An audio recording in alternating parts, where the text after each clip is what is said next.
Sir বাইদেউসকল, কৰ্মচাৰী আৰু পেঞ্চনাৰসকলৰ ৩-৪টা দৰমহা বৃদ্ধি খবৰৰ লগতে অংগনবাড়ী কৰ্মী, আশা কৰ্মী আৰু ৰন্ধন কৰ্মীসকলৰ কেইটামান খবৰ লৈ আহিছোঁ।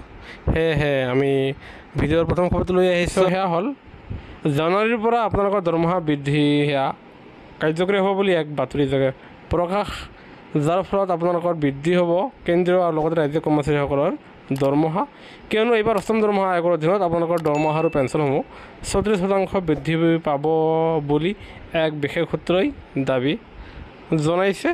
কিয়নো এইবাৰ ফিডমেণ্ট ফেক্টৰ ১.৮৩ৰ পৰা ২.৪৬ কৰাৰ কাৰণে আপোনাৰ ষ্টাফ ছাইডৰ ফালৰ পৰা চৰকাৰক জনোৱা হৈছে। আৰু লগতে আমি জনাওঁ যে বিগত সময়ত চৰকাৰে কৰ্মচাৰীসকলৰ বেতন সপ্তম দৰমহা আয়োগৰ অধীনত ৫৪% 54% বৃদ্ধি কৰিছিল।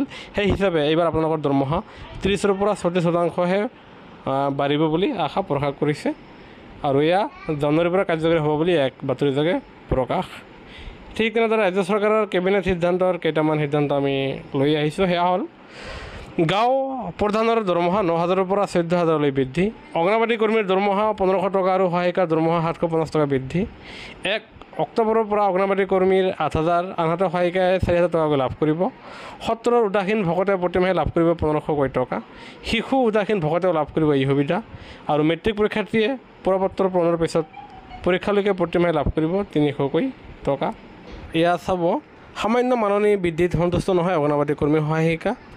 আৰু যাৰ ফলত মুখ্যমন্ত্ৰী ডক্টৰ হিমন্ত বিশ্ব শৰ্মাৰ অধ্যক্ষতাত কালি অনুষ্ঠিত ৰাজ্যিক কেবিনেটৰ বৈঠকত অংগনবাড়ী কৰ্মী আৰু সহায়িকাসকলৰ বাবে ৰাজ্য চৰকাৰৰ পৰা অতিৰিক্ত মাননি কৰ্মীৰ বাবে ১৫০০ টকা আৰু সহায়িকাৰ বাবে ৭৫০ টকা বৃদ্ধি কৰাৰ সিদ্ধান্তক লৈ অসম ৰাজ্যিক অংগনবাড়ী কৰ্মী আৰু সহায়িকা সন্থাই সন্তুষ্টি প্ৰকাশ কৰিছে।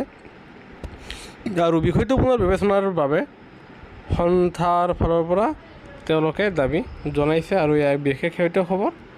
ঠিক তেনেদৰে আমি ২ নম্বৰ খবৰটো লৈ আহিছোঁ। সেয়া হ'ল ২০-২৫ বছৰে শিক্ষকতা কৰিও নাপালে স্বীকৃতি,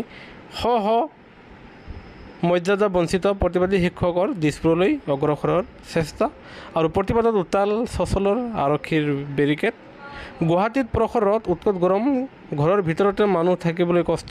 তেনে অৱস্থাত প্ৰচণ্ড গৰম ভয়ংকৰ উত্তাপকে নেওচি চচললৈ ওলাই আহিল সহশিক্ষক। এওঁলোকৰ বহুতৰে চাকৰিৰ পৰা অৱসৰ ল'বলৈ মাত্ৰ ২-৩ বছৰ আছে। এওঁলোকে গঢ়ি তুলিছে দেশে বিদেশে কৰ্মৰত অসংখ্য মানৱ সম্পদ, অথচ এওঁলোকে আজি পৰ্যন্ত ৰাজ্য চৰকাৰে নিদিলে শিক্ষকৰ মৰ্যাদা। আৰু যাৰ ফলত শিক্ষকৰ মৰ্যাদা লাভ কৰাৰ দাবীত আজি মহানগৰৰ চচলত উত্তাল কৰি তুলিলে আপোনাৰ শিক্ষক কৰ্মচাৰীসকলে প্ৰতিবাদ। আৰু যাৰ ফলত প্ৰতিবাদী শিক্ষকসকলে কয় যে এওঁলোকক পূৰ্ণ পৰ্যায়ৰ শিক্ষকৰ মৰ্যাদা পাবলৈ হ'লে ৰাজ্য চৰকাৰে টেট পৰীক্ষাত অৱতীৰ্ণ হ'বলৈ কৈছে। কিন্তু ২৫ বছৰ শিক্ষকতা কৰি টেট পৰীক্ষাত বহাৰ প্ৰসংগ নাহেই বুলি মন্তব্য কৰি প্ৰতিবাদী শিক্ষকসকলে কয় যে তেতিয়াৰ শিক্ষামন্ত্ৰী আৰু বৰ্তমানৰ মুখ্যমন্ত্ৰীজনে তেওঁলোকক নিযুক্তি দিয়াৰ সময়ত প্ৰতিশ্ৰুতি দিছিল যে ৬ মাহৰ ভিতৰত টিউটৰসকলৰ চাকৰি নিয়মীয়াকৰণ কৰা হ'ব। আৰু মুখ্যমন্ত্ৰীৰ এই প্ৰতিশ্ৰুতি এতিয়াও দুৰ্ভগীয়া শিক্ষকসকলে তেওঁলোকৰ প্ৰতিশ্ৰুতি হৈয়ে থাকিল। আৰু মুখ্যমন্ত্ৰীয়ে কোৱা মতে তেখেতসকলৰ টেট আৰু BEd DL থকাটো বাঞ্ছনীয় বুলি জনাইছে। আৰু লগতে আন এক খবৰ সেয়া হ'ল বিত্ত বিভাগে জাৰি কৰিছে SOP। আৰু এটকাও নিদিয়াকৈ কৰ্মচাৰীসকলে ২ কোটি টকালৈকে বীমাৰ সুবিধা লাভ কৰিব। আৰু আপোনালোকে জানে আপোনালোকৰ যি সাধাৰণ মৃত্যুবৰণ কৰিলে ১০ লাখ টকা লাভ কৰিব, আনহাতে আংশিক অক্ষম হ'লে ৮০ লাখ টকা, আনহাতে স্থায়ীভাৱে অক্ষম হ'লে ১ কোটি টকা, আৰু বিমান দুৰ্ঘটনা হ'লে ২ কোটি টকা আপোনালোকে কোনো ধৰণৰ প্ৰিমিয়াম নিদিয়াকৈ এই লাইফ ইঞ্চুৰেঞ্চ কভাৰৰ সুবিধা পাবলৈ সক্ষম হ'ব। এয়া নিশ্চয় ভাল খবৰ।